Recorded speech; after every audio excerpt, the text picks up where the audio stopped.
Наши гости уже подключились, уже ждут, не дождутся с нами встречи.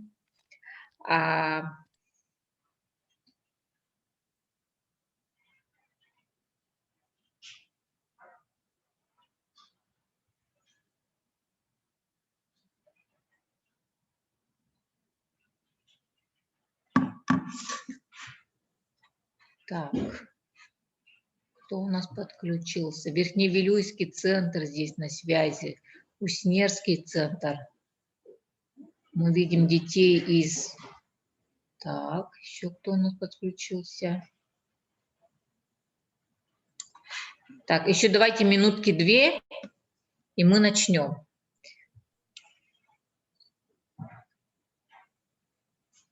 Домашние задания выполняете? Да. Хорошо. Данил, тебя очень тихо слышно. Да. Ребята не успевают делать уроки. Вчера получили 2 по английскому. В общем, не знаю, как домашние задания выполнять. Смотрите, домашние задания можете выполнять в выходные дни. Самое главное, чтобы мы их получили в понедельник, в течение дня. Антонина Николаевна, здравствуйте. Не поздоровалась. Так, у нас остается 1 минута, и через минуту мы начнем.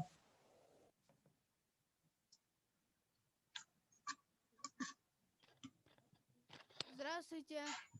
Здравствуйте. На полюсе холодно, сегодня минус 47.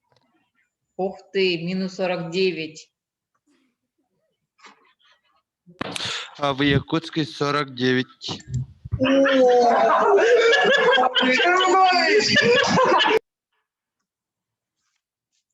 Школа-интернат. Привет, ребята. Как настроение? Видимо, у вас весело. Везет. Да, весело, весело. Так, ну я думаю, что 5 минут прошло, мы пытались дождаться, у нас сейчас уже вот подключаются. Давайте начнем. Я хочу представить вам сегодняшнего нашего гостя. Пожалуйста, появитесь к нам здесь. Тетерин Владислав, компания InDriver. Владислав, Привет. вы здесь? Да, я здесь, привет. Добрый день всем. Приветствуем. Здравствуйте. Здравствуйте. Предоставляем вам слово, Владислав. Очень рада видеть вас пока онлайн. Вам слово. Окей. Всем привет. Ну, как мне уже сказали, меня зовут Владислав. Можете говорить просто Влад, когда будете обращаться. И я, работаю в компании InDriver. Работаю я в компании с 2016 года. В этом году, в августе, получается, будет уже 5 лет, как работаю в компании. Пришел я туда программистом. Потом делал мобильное приложение, потом стал системным администратором и сейчас занимаюсь направлением, которое называется Developer Relations. Большинству из вас это вообще будет непонятно, что такое Developer Relations, но это и не важно, потому что это вот одна из таких профессий, которая в принципе-то в России появилась не так уж и давно. Ну, вкратце я, как это можно сказать, делаю нашу компанию более популярной среди программистов, чтобы программисты хотели работать у нас, чтобы они знали нашу компанию и стремились работать у нас. Вкратце как-то так. Ну, даже вот такие профессии бывают. Это такой, как технический пиар, можно сказать. Ну, в общем, про компанию наверняка вы слышали. InDriver существует уже очень давно, если не ошибаюсь, с 2013 года как приложение, а до этого оно существовало как группа компаний CNET и там портал ekt.ru, может быть, тоже знаете о нем, с 1999 года еще.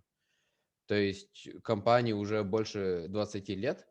И наш генеральный директор, основатель компании той и другой, это Арсен Томский. Но сейчас хочу сказать немножко про InDriver, про то, как она появилась. Кто из вас знает вообще, в принципе, историю возникновения самого вот этого приложения InDriver и откуда оно взялось? Никто не знает. В общем, ну, вы сейчас только что обсуждали погоду, знаете, да, какая погода на улице, минус 49, минус 50. И если вы не знаете, но раньше, до того, как были вот эти все приложения и так далее, такси заказывали по телефону, и это было, ну, очень давно. И была такая стандартная тенденция, практика, под Новый год, когда на улице становилось холодно и вообще праздники и так далее, все абсолютно такси-службы, которые были в Якутске, ну и многих других городах, делали одинаковый такой мув движение. Они поднимали ценник раза в 2, в 3. То есть там, где обычно стоило там 200 рублей такси, они спросили 500 рублей или там 700 рублей. И однажды одному студенту, это реально был молодой парень, ему 20, я не помню, 20 с чем-то лет было, ну, совсем молодой, он собрался с друзьями и решили создать ВКонтакте группу, в которой люди могли бы писать, ну, откуда-то, куда они хотят доехать и сколько они готовы за это заплатить. А водители, которые его друзья катались, подбирали людей и возили туда-сюда. Постепенно все больше и больше людей присоединялось к этой группе, которую назвали «Сообщество независимых водителей». И группа стремительно начала расти. Ну, потому что это было реально... И водителям было выгоднее, потому что они не платили дополнительные комиссии таксослужбам, и пассажирам, потому что они, ну, дешевле их возили по нормальным ценам. И тогда как раз группу заметил Арсен Томский, наш гендир, и предложил Саше... Ой, я забыл. Не Филиппов. Забыл фамилию, в общем, потому что я обычно его Сашей называю. Предложил, в общем, Саше выкупить его группу и ну, вот, создать мобильное приложение на основе этого. Собственно, приложение они быстренько создали и запустили в 2013 году. И оно стало популярным. И как раз-таки название InDriver – это сокращение от Independent Driver, то есть независимый водитель. Вот. И поэтому, ну, типа, вообще приложение стартнуло, потому что оно было нужно людям. И сейчас компания, вот эта вот маленькая вещь, которая была в Якутске, сейчас развилась и стала международной компанией, которая есть, ну, сейчас уже, по-моему, 30 с лишним странах, если не 40 странах по всему миру. Это и Бразилия, там в Южной Азии у нас страны, в Индии, в Африке, в Мексике, в самой России, Украина, Казахстан. В общем, повсюду есть люди, которые пользуются нашим приложением. Зачем все это рассказываю? Суть такая, что вообще это была идея, то есть человек просто увидел, что его напрягает холода, напрягает то, что водители поднимают ценник, и создал группу ВКонтакте. А из этого получилась здоровенная международная история, которая работает и развивается сейчас. Вот, как-то так. Это, ну, то есть такой... Бывает, из таких простых вещей делаются крутые вещи. И попросили меня рассказать немножко про то... Ну, тут я слышал сказать про обучение, про образование, про то, как я пришел в компанию. Ну, как вы сказали, как я уже говорил, я пришел программистом работать. Ну, вы наверняка знаете, кто такие программисты же, да? Ну, если меня сюда позвали. Да, наверняка знаете. Я слышал тут такую фразу, как профессия будущего, но я бы не согласился с этим, потому что программист – это профессия настоящего, а не будущего. То есть сейчас программист – это стандартная профессия, как когда-то был там механик или кто-нибудь еще. Это не какая-то профессия, которая будет супер популярна в будущем, она супер популярна уже сейчас. И пользуется невероятно большим спросом. Доказать того, что, ну, даже программисты нужны везде, всеми, всюду, это тот факт, что существую я, моя профессия, которая заключается в том, чтобы находить программистов и привлекать программистов в свою компанию. Тут, ну, понятно, да, но если мы будем говорить о том, что нужно знать, да, там нужно, очевидно, такие вещи, как учиться, учить информатику, очевидно, нужно знать английский язык, потому что без английского языка в современном мире никуда не деться. Это все круто, и там наверняка скажут, что нужно пойти в универ учиться, но вот я скажу как, мне сейчас 27 лет, в компании работаю уже 5 лет. То есть я пришел в компанию, ко мне было 22 года. До этого времени я тоже работал в другой компании, занимался разработкой веб-сайтов. Как понимаете, у меня не было времени, когда я учился в университете, потому что я не учился в университете. Меня за это обычно ругают в подобных выступлениях, когда говорят, что ты рассказываешь детям, вообще-то в универ надо идти учиться. Ну, здесь есть некоторый нюанс. Универы полезная штука. В принципе, там много полезных знаний и прочего рассказывают. И чаще всего они нужны, если вы не уверены в том, что чего вы хотите. То есть вы хотите попробовать, поучиться, и, может быть, вам это зайдет. То есть тогда в такой ситуации идти в универ – это обязательно. Ну, то есть это нужно, это такой вот основополагающая вещь.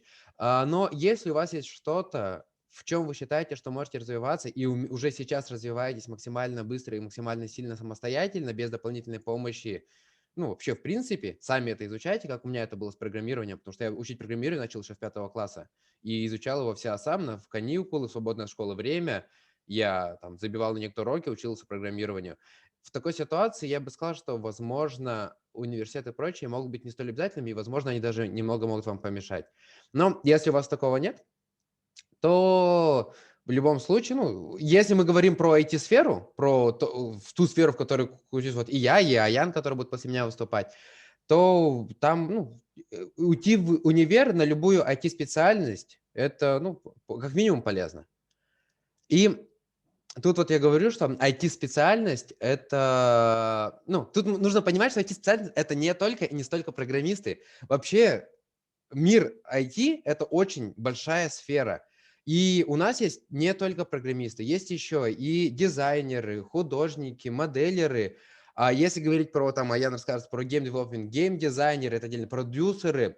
Если говорить про рекламу, это маркетологи, диджитал-маркетологи. Есть даже специальные юристы, которые разбираются в IT-вопросах и так далее. Профессий очень и очень много, и все они крутятся вокруг этих двух букв IT. Поэтому, если вы думаете о том, что вам было бы круто, наверное, пойти в IT, это такая перспективная штука, перспективная вещь, то, знаете, это не обязательно и не только программисты. То есть там очень-очень-очень много всего. Даже самый простой, это там тестеры, например, есть, это люди, которые проверяют работоспособность приложения, и это тоже очень важная и незаменимая часть в любой IT-компании.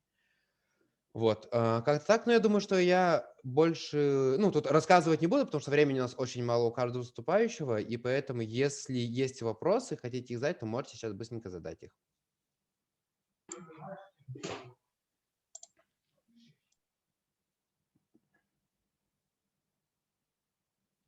А в каких странах работает инструмент? А в каких странах работает индрайвер, судя по всему, да, был вопрос? Ага. Так, сходу я не вспомню, сейчас позволь мне, я открою наш сайт, потому что стран так много, что их и не запомнить все. Так, мне тут еще сбоку подскажут, что у нас 32 страны, но... Ну, в общем, ну, это Россия, очевидно. Это очевидно. Ну, вообще, у нас очень... Тут вот есть парадоксальная штука, что индрайвер наиболее популярен не в России и даже не в Якутске, наиболее популярен он в таких странах, как Бразилия, Мексика, Южная Африка, Южноафриканская республика. Я уже сказал, Вьетнам, Египет и так далее. То есть Казахстан, мы супер популярны в других странах, и даже популярнее, чем в той стране, в которой мы появились. Просто потому что и при этом даже в этих странах вы если слушали про Uber или, ну, подобные приложения, тоже крупные гиганты, американские, которые были созданы в Америке, во многих странах мы обгоняем эти компании просто потому, что мы комфортнее для пользователя. Ну, потому что у нас идея лучше. Мы не изучаем цену сами, мы предлагаем людям самим определять, какую цену они готовы заплатить. И людям это нравится. При этом, ну, и водитель тоже может выбирать, за какую цену кататься. Много стран, и с каждым годом все больше и больше их становится. Вот даже сам не успеваю следить. Например, вообще, самая такая даже забавная история для понимания, InDriver, по-моему, сейчас топ-3, то есть третье в мире приложение по скачиванию среди подобных таксоприложений. То есть Яндекс, Uber и так далее, Didi и прочие гиганты, которые существуют в мире, InDriver на третьем месте во всем мире. Ну, вообще буквально во всем мире, то есть это реально мировое приложение. А все появилось в Якутске, потому что было холодно. Еще вопросы?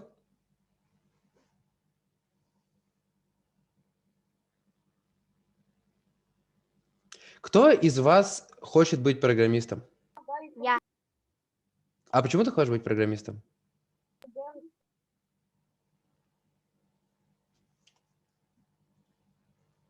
Кто сказал я? Данил, да, по-моему, сказал я.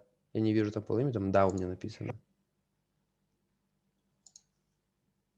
Да, Данил. А почему ты хочешь стать программистом? Тебя не слышно. Чтоб создавать игры.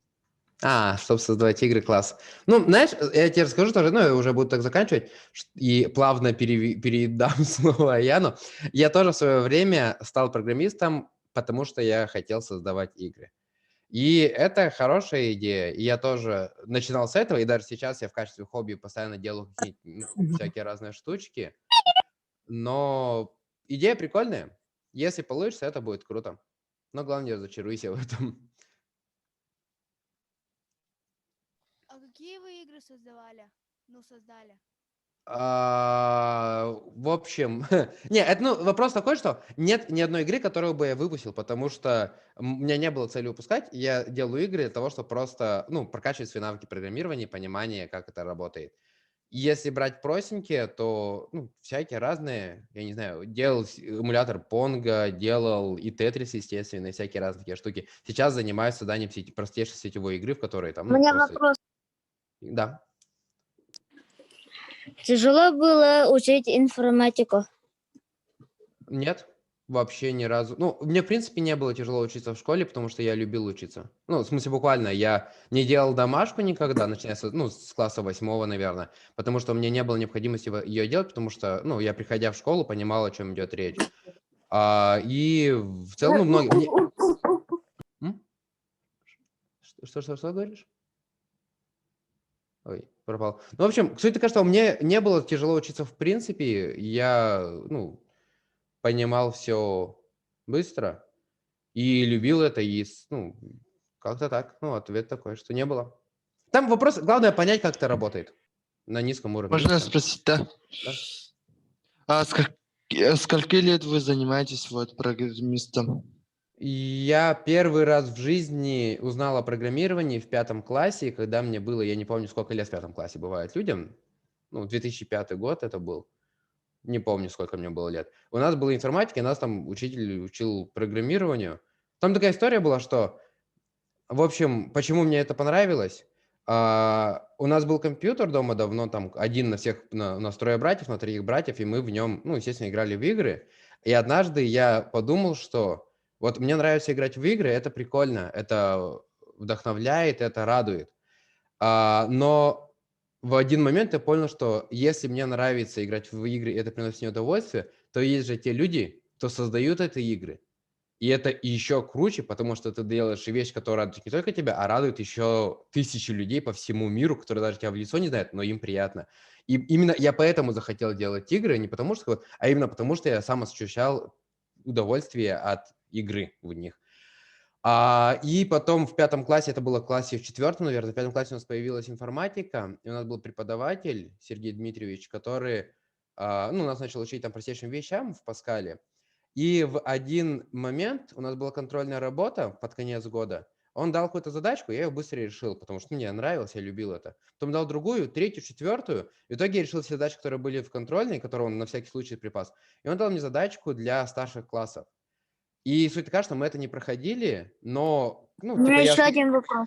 Ага, я понял, как это, надо решить, решил, и он сказал фразу, которая решила вот всю мою судьбу до сегодняшнего дня, он сказал, что, Влад, эту задачку даже, старшеклассники некоторые не могут решить, а ты смог решить в этом классе, молодец. И я такой, ясно, я знаю, кем я буду. Вот так с 5 класса решил, что я буду программистом, да? Последний вопрос, и потом я передам слово Яну. Вопрос там был? Вопрос, а вы играете по БГ?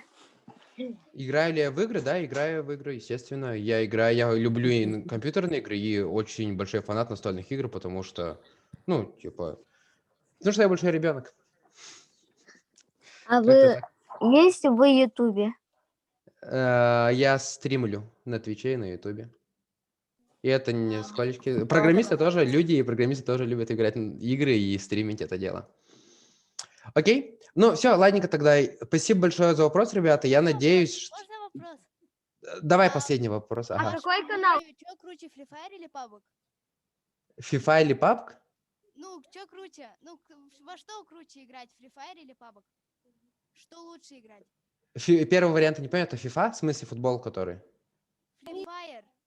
Я понял. Ну, суть такая, что я не играю в Battle Royale, в принципе. Я не люблю шутеры. Я предпочитаю не онлайн-игры, а синглплеерные игры с хорошим сюжетом и интересным рассказом. Из онлайн-игр играю только в стратегии, в StarCraft. Все. Ладненько, это вопросы уже не по теме идут. Я не могу сказать, какой канал, потому что это уже не в контексте нашего разговора. Ну, спасибо, что вам интересно, конечно, ребят. Можете постараться меня найти в интернете, и там каким-нибудь образом самый интересующийся сможете добраться до моего канала. Но я уже, наверное, буду передавать слово Аяну сразу, да? Вы свой канал, этот канал ставьте там на чат, пишите. Окей, посмотрим. Стримеры интереснее, чем программисты. Окей. Окей, тогда Аян, Надежда. Спасибо, Владислав. Теперь, Спасибо, Сим. так, всем привет. Меня зовут Федор Фаян. Спасибо, Я... Владислав. Извиняюсь. Передаем слово нашему следующему гостю из компании Майтона, Аян Федоров, если не ошибаюсь. Да, все верно. Рада приветствовать и передаем вам слово. Спасибо. Спасибо, Владислав, еще раз. Меня зовут Федор Фаян, я пиар-менеджер компании Майтона, и сегодня бы хотелось для вас кратенько рассказать о нашей компании и вообще ответить на интересующие вас вопросы. Позвольте мне сделать демонстрацию экрана и показать быстренько презентацию. Хорошо видно, да, все? Да, видно. Отлично. Так, как вы знаете, со стороны мы кажемся такой большой компанией, у которой уже все состоялось, у которой все есть и так далее. Но хочу вас заверить в том, что это начало нашего пути, и мы вот только-только начинаем. И сейчас вот на карте вы можете, в принципе, разглядеть, в каких городах у нас работают наши ребята, наши майтоновцы. И вообще это все на самом деле очень клево. Начиналось все в 2004 году с двух мальчиков, Алексея и Афанасия Ушницких. У них вообще такая мечта была, ну так, как мечта, вообще амбиции были и создавать игры. И они в подростковом возрасте обнаружили для себя журнал, где описывались вообще методы создания игр, и они вдохновились сильно этим, и вот начали свой путь к тому, что сейчас называется Майтона. Вы можете сейчас на графике увидеть, на диаграмме, то есть то, что в 2004 году нас было двое, и в 2020 году, наконец 2020 года, нас было 1000 человек. Вот вы с ними можете познакомиться, Алексей и Афанасий Ушницкие. Так, я быстренько расскажу, да, время у нас, видимо, сжимает, и так, в 2004 году у нас все началось с проекта Boxy-Goxy. Это дало нам такой толчок. Потом еще одним ключевым нашим моментом можно считать создание нашей первой игры The Secret Society. Далее, в 2015 году у нас создается игра The Secret Notes. Есть такие, кто играет в наши игры? Потому что нередко в таких вот беседах ребята говорят, что играют. Хорошо, я вас понял. Потом в 2017 году, в 2016 году, то есть у нас появляется первый офис, и все по нарастающей идет, вплоть до наград в больших фестивалях. Ну вот, наша первая игра, как первая успешная мировая игра, это The Secret Notes.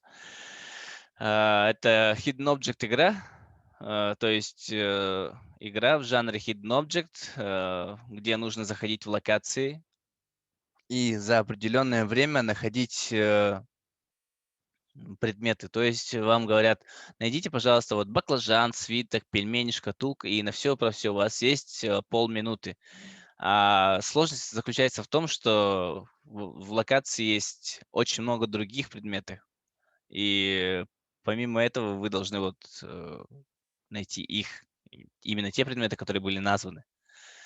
Так. Но успех Secrets Note заключается не в том, что она просто обычная Hidden Object игра, но в том, что мы соединили еще другие жанры, такие как пазл, матч 3, найди пару. Ну, собственно, чтобы не быть голословным, я хочу вам продемонстрировать наши топовые места. Сейчас можно, скорее всего, их назвать. Топ-3 гроссинг iPad Games США. Это, если кто не знает, гроссинг — это самые зарабатывающие. То есть среди всех игр на iPad Secrets Notes занимает 3-е место по зарабатываемости, по деньгам, ну и так далее. Cooking Diary. Очень ныне популярная игра, наш второй флагман. Игра в жанре тайм-менеджмент, то есть тебе нужно за определенное время тоже что-то делать. Но здесь нужно успевать обслуживать клиентов за краткое время, приготовив какие-то блюда, которые клиент выбирает. Есть очень интересный сюжет. Есть кастомизация ресторанов, то есть как в Симсе, да, можно сказать. Человек может взять и поменять все в своем ресторане, вплоть до столов и стульев и перечниц на столе. В 2018 году мы выиграли престижную премию IMGA. Это, можно сказать, Оскар среди мобильных игр. И вот в прошлом году, в 2020 году, вы, наверное, слышали, мы сделали коллаборацию, то есть совместную работу с сериалом «Очень странные дела». Еще одна из наших игр Riddle Site. Это такая матч 3 игра в таком детективном сеттинге. Очень, в принципе, интересная. Имеет такую комиксовую рисовку. И вообще интересный очень сюжет.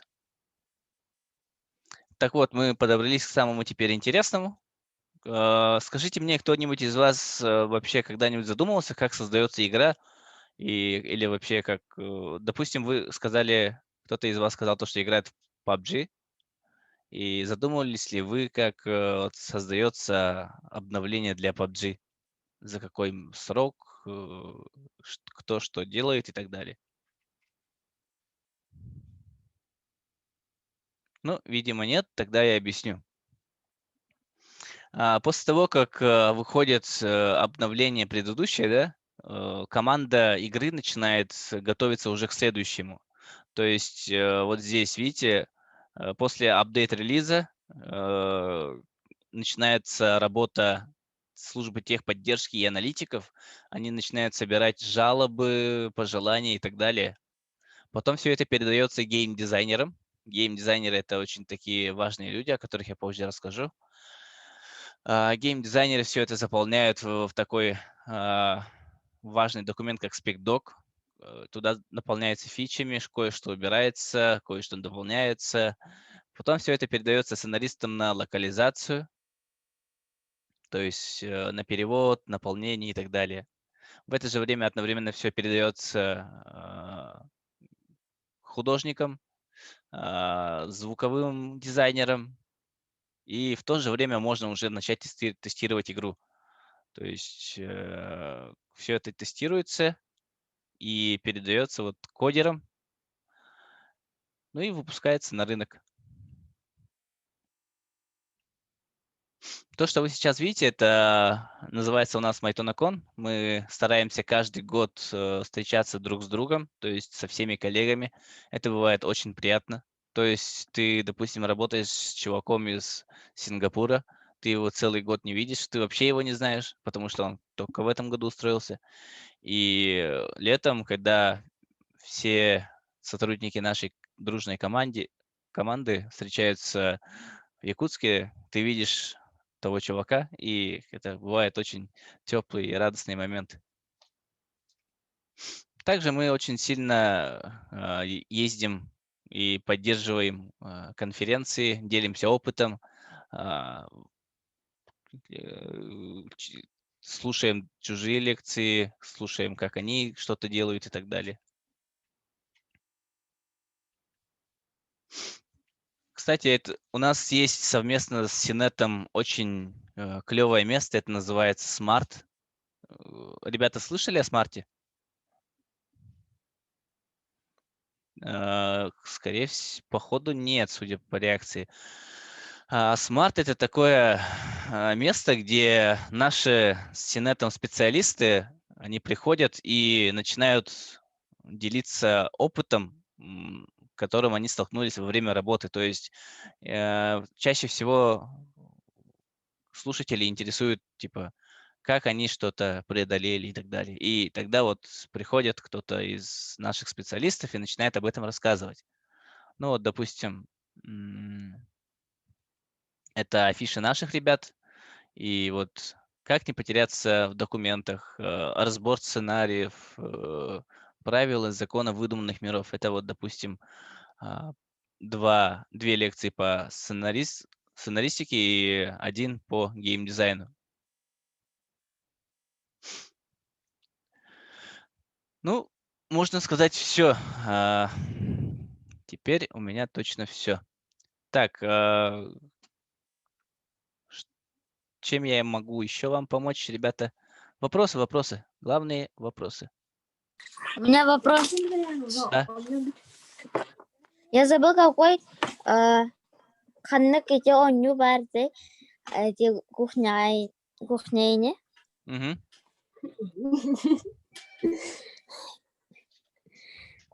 Cooking Diary. Какой был? Я могу сейчас написать. Хурьёпнуться.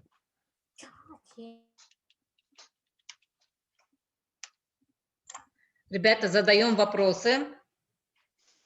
Ну, так хочу еще сказать то, что да, на самом деле Владислав правильно сказал то, что IT это не только программирование. Вот, допустим, я пиар-менеджер. До этого я занимался тестированием мобильных игр. Еще до этого я занимался тем, что я был техническим менеджером игры, то есть был менеджером, который вот на самом деле руководит проектом. А образование у меня вообще другое на самом-то деле. По образованию я инженер-эколог. Какое-то время преподавал в школе. Ну вот, так что можно сказать, IT это не только программирование, это не только код, это может быть любая профессия. Допустим, если вы хорошо умеете писать, вы можете стать сценаристом. Если вы умеете хорошо что-то делать, в любом случае вы добьетесь успеха. У меня такой вопрос, Аян, да? Вот в основном, если так скажем, да, люди с какой профессией у вас работают в основном? И где вот, ну вот такой вопрос, потому что я знаю, что есть у вас, как и любой организации, есть экономисты, финансисты, бухгалтера, руководители, наверное, и пиар-служба. И есть, по-моему, те, которые вот именно художники, которые вот, как это графика называется, или как это называется, люди, которые вот как раз-таки занимаются вот изобразительными вашими вот фрагментами игры, да, и есть те, которые пишут сценарии. Или вот как они к вам попадают? Как вы отбираете кадры? Так, отличный вопрос. Позвольте сказать то, что у нас довольно много сценаристов, тестеров и программистов, потому что это, как правило, кровь и плоть любой мобильного разработчика. И вообще насчет других профессий, у нас есть очень много вообще профессий. Если начинать с обычных, да, у нас есть такие обычные, как бухгалтер, юрист, финансист, директор, финансовый директор, технические сотрудники, допустим, плотники, монтеры и так далее. А если вот, соответственно, сказать про профессии, которые задействованы в разработке мобильных игр, то это такие люди, как 2D-художники, 2D-аниматоры, 3D-художники, 3D-аниматоры, сценаристы, так, кто еще? Ну, соответственно, еще программисты C++, программисты C#, кто еще у нас был-то? Аналитики, маркетологи, дизайнеры. На самом деле это куча профессий у нас есть, которые все очень нужные ребята. Допустим, саунд-дизайнеры, то есть звуковые дизайнеры, они создают звуки. Есть вот еще графический дизайнер, есть комьюнити-менеджеры. Это люди, которые общаются в соцсетях с нашими пользователями, либо создают какой-то креатив для них. Ну, можно сказать, еще все. Ну, То есть еще у большая, нас... да, большая команда, которая работает как единый механизм для Да. получения, ну, для создания, разработки вот этих продуктов. Да? Да, все верно. Здорово. А вот если у нас очень много ребят, вот, которые вот сейчас и сидят, и участники, и вообще наши вот ребята, которые, да, сейчас участвуют, они во многих своих анкетах, они сейчас писали свои эссе, как они видят свое будущее. Очень многие ребята написали, что хотят программиста. Вот что бы вы сказали насчет того, вот в Якутске, в городе Якутске, где можно получить базовое такое среднее образование программиста? Куда они могут идти поступать? Так, ну, на самом деле, в принципе, основам программирования можно научиться вообще в самой школе. Ну, не всегда, конечно, правильно обучают, не во всех школах, это я по своему опыту говорю. Но у нас очень хорошие программисты выпускаются из Института математики и информатики Северо-Восточного федерального университета.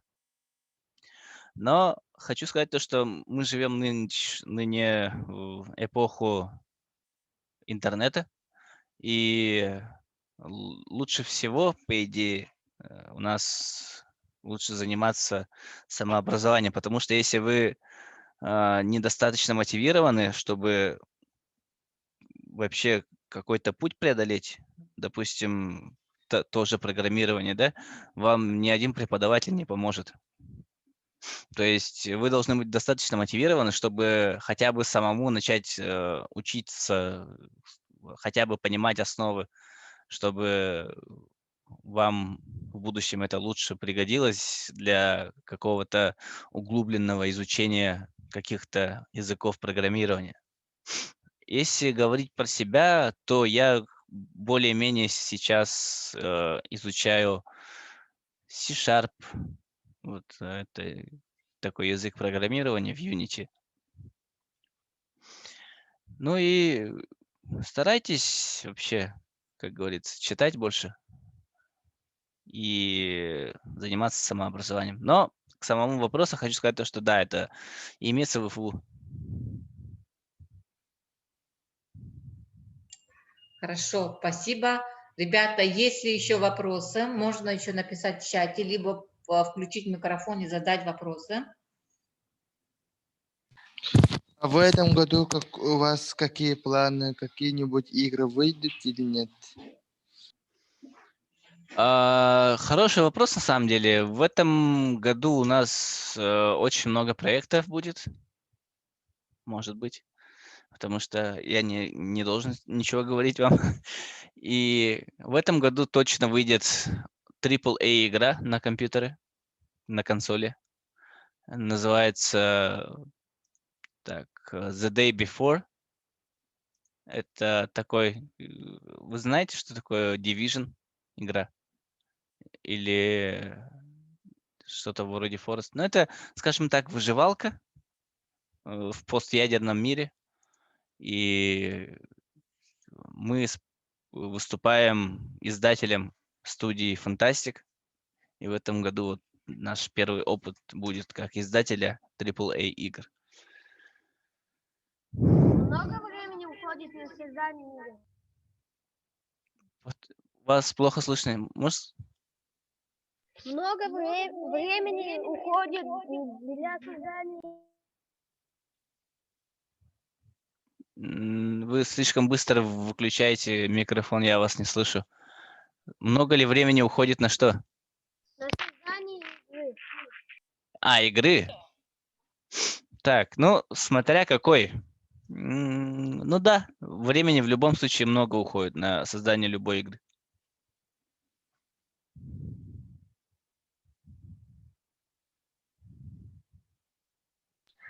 Вы скольки лет вот на вот таких, вот, да, это вот сейчас, которая работает, скольки лет вы занимаетесь?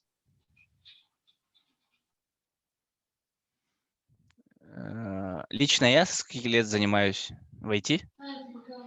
Ну, да. Так, IT я, собственно, с 2017 года, получается, уже вот летом будет 4 года, как я работаю в Майтоне, то, в принципе, если так говорить, то, в принципе, я вообще всегда был в IT-движухе и старался следить за какими-то актуальными новостями в области игр, в области вообще IT, пытался играть в какие-то новинки. А какая у вас зарплата? Это не очень тактичный вопрос на самом-то деле, и это коммерческая тайна, можно сказать. Об этом нельзя говорить. Но зарплата у меня очень хорошая, можно сказать. Я не хочу, не буду жаловаться на зарплату, но зарплата хорошая. Выше средней? Да. Достойная зарплата, ребята. Поэтому на это распространяется коммерческая тайна. У меня вот такой вопрос, Аян, да, что я вот, например, человек, который далекий от вот IT-сферы, да, я вот только вот базовые только вещи знаю и пользуюсь. И у меня вот такой вопрос. У вас же есть группа, которые подростки, может быть, да, или старшеклассники, или молодежь, которые тестируют игры? Или это... Вот как туда могут попасть дети и заинтересоваться, или это совсем другое?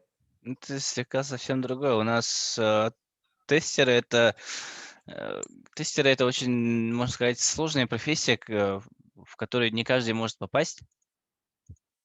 И тестирование игр это на самом деле со стороны кажется то, что легко. Но на самом деле тестирование игр это одно из тоже сложных таких наших профессий. И можно сказать то, что для этого нужны какие-то определенные знания, багаж знаний, который не у каждого есть на самом-то деле.